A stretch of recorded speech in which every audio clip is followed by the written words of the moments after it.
It's the perfect time of year for caprese salad, one of my favorite starters on any menu. Start off with some really good tomatoes. I like to get a variety of red ones and heirloom. You'll also need some fresh mozzarella and fresh basil. To finish it off, you'll want either balsamic vinaigrette or some balsamic reduction.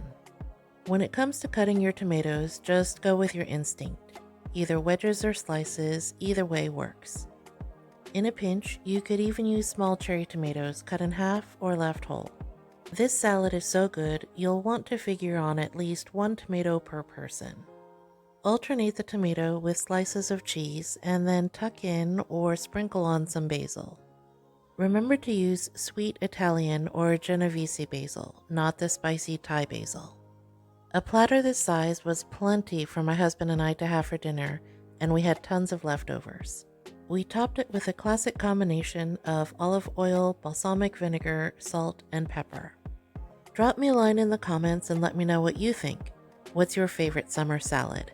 I'd love to hear from you.